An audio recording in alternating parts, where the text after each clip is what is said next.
Good morning, everybody. I hope that you are all doing well and that you have an amazing start to your week today. It's a little windy here, so hopefully you guys can hear me. Got a little rain coming in this morning. Probably going to be an interesting day as far as the weather goes, but it's one of the things that's really great about Idaho. Good morning, Nicole and Carrie, Rhonda, Kristen, Toby, Jackie. Good morning, all of you. Um, so it's Mental Health Monday, and yesterday we took a moment of silence for all the victims of all the different things that are going on in the world right now, and I wanted to talk about something kind of related to that a little bit as well. And if it gets bad and you can't hear me, just let me know in the comments and I'll step inside. I don't know how much of the wind noise is coming through, but I wanted to talk about how to deal with loss, and especially when you lose someone close to you. This is something that I have experienced on many different levels and many different times in my life, and I know that all of us have, dealt with it as well.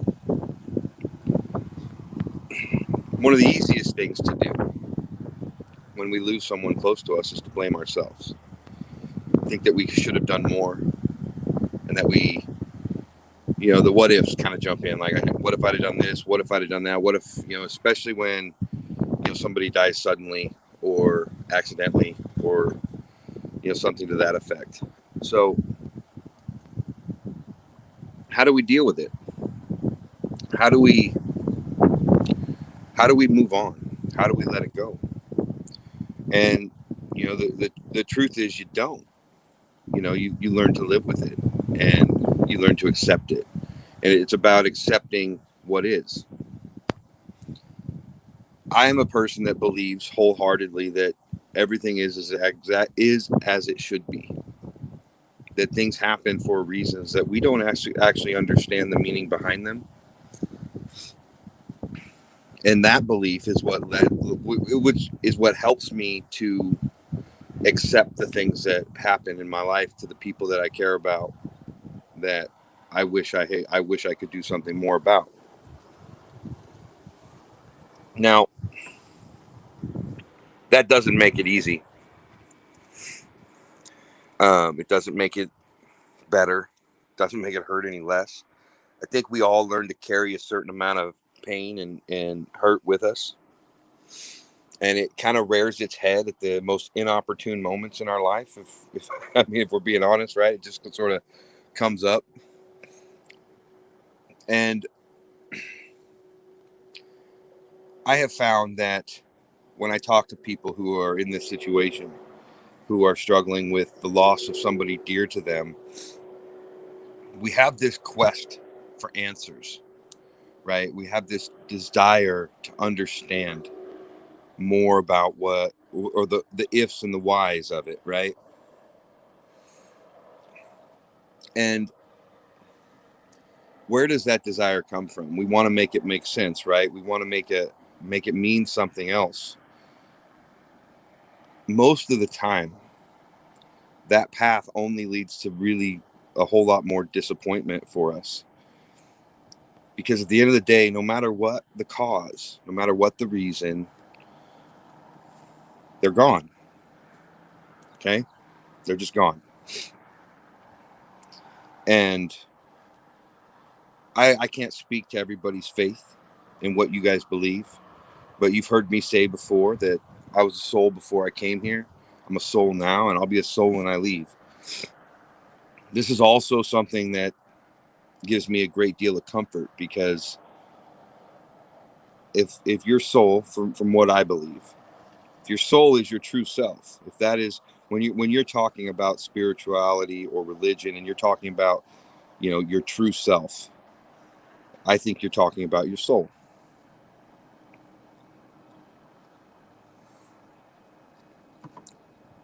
And if you think of it that way, I kind of think going back to being your true self is probably a good thing. And I think that on that side of things, you're whole, right? You're not burdened by the things that we're burdened by in this life. And so for those people that move on, as hard as it is because we miss them so much, they're still here. They didn't go nowhere. They're just not here in the physical sense, but they're still with us, just like your soul's still with you. So for me, this has been how I have learned to deal with the death in my life. And this understanding didn't come easy. You know, um, you know, death is something I had to learn about very, very young in life. Um, and it wasn't, I had, you know, a grandfather that passed away when I was pretty young, but I didn't know him very well, so it didn't really have much of an effect. As sad as that is to say, I was too young to really have an impact there. But when I was 13, I believe, I was in eighth grade, so 13 or 14 years old. I watched a girl pull out in front of a dump truck in front of me, about not even a mile from where I'm standing right now. Um, I was on my way. I was a Boy Scout, so I was on my way to a scouting trip, and I jumped out of the car, ran across the intersection. We did everything we could to help her.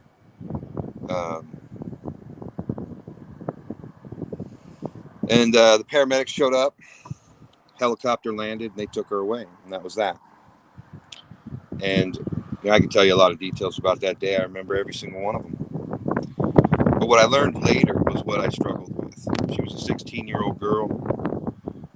She was a valedictorian, or she was a straight A student at her high school, and she was on her way to a track meet, and she was a cheerleader. And she died right there on that street.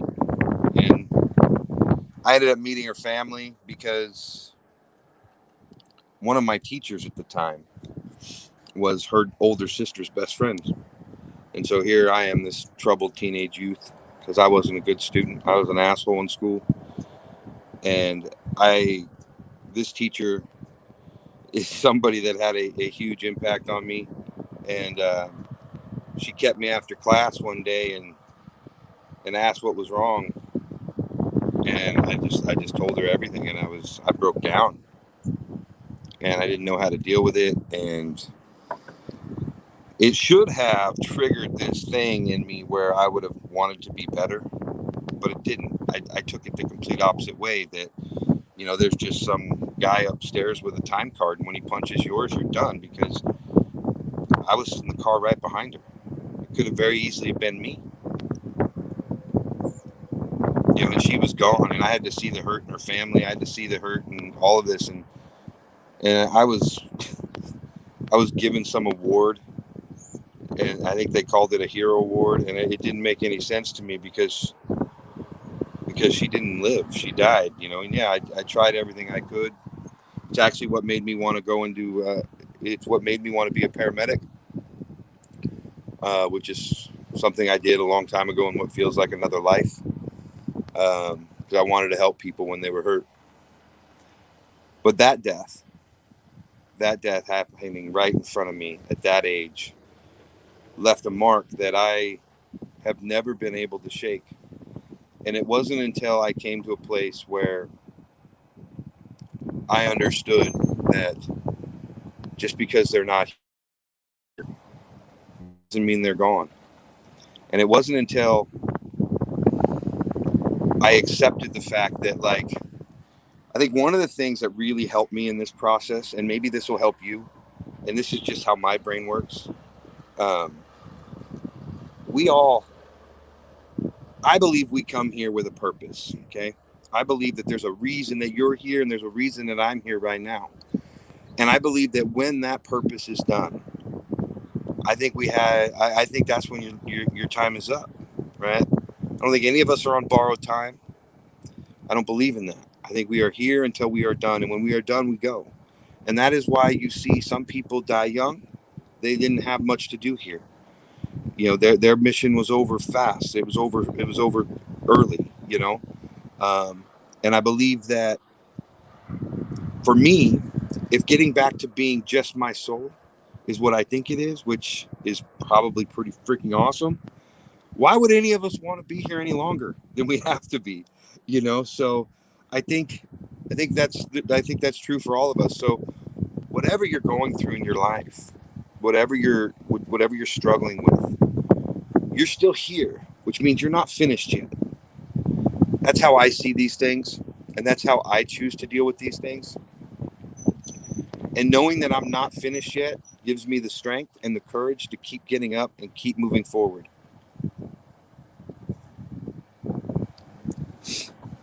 And ultimately, you guys, it's all a matter of how you choose to see it, right? Like we talk a lot about perception.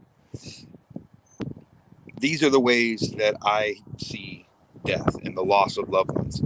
I have lost a lot of people very close to me. I have had a lot of really good friends and brothers who commit suicide. Um, I and everyone shocks me, but everyone I choose to look at. I choose to look at like this. I choose to think of it like, I'm happy for them. Their work here is done.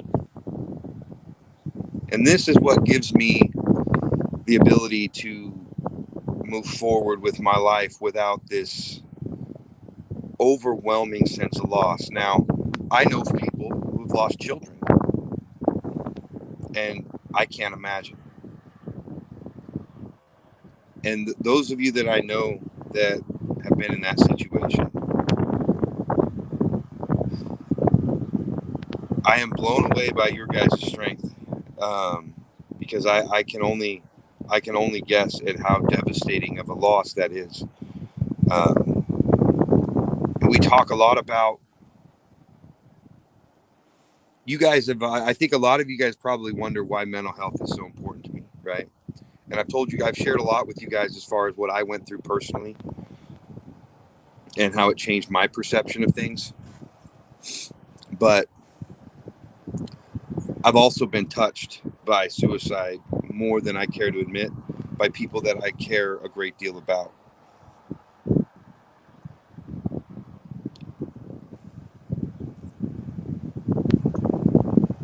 And right now in society today, in the world that we're living in, there is a lot going on. There's a lot of people that are hurting, and there's a lot of people that are choosing to end their own life. I want you guys to know I apply this same reasoning to that. I know there's a lot of religious people that think that committing suicide is a sin. I used to. I used to feel that way. I don't now. Um,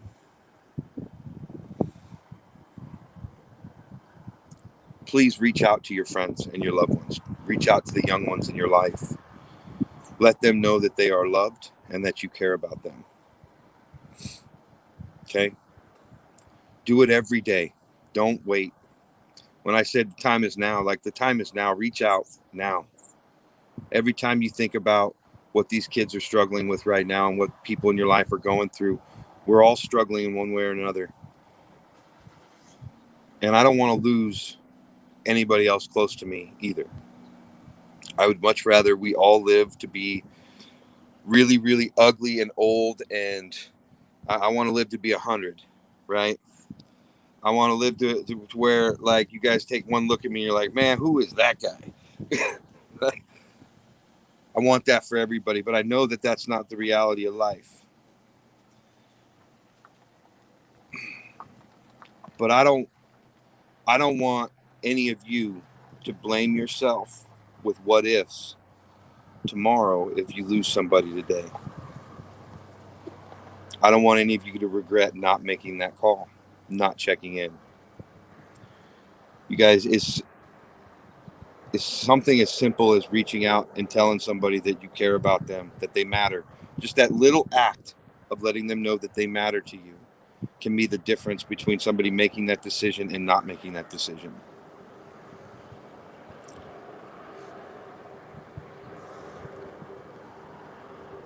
I've said many a times, there's enough hate and negativity in the world, and we're here to share something different, right? So love each other. Love yourself. Build yourself up, you guys. If you are struggling with these things, know that you matter. We all matter.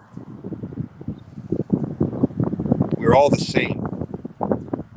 You take all the labels away, all the things that we think we are, and we are all the same.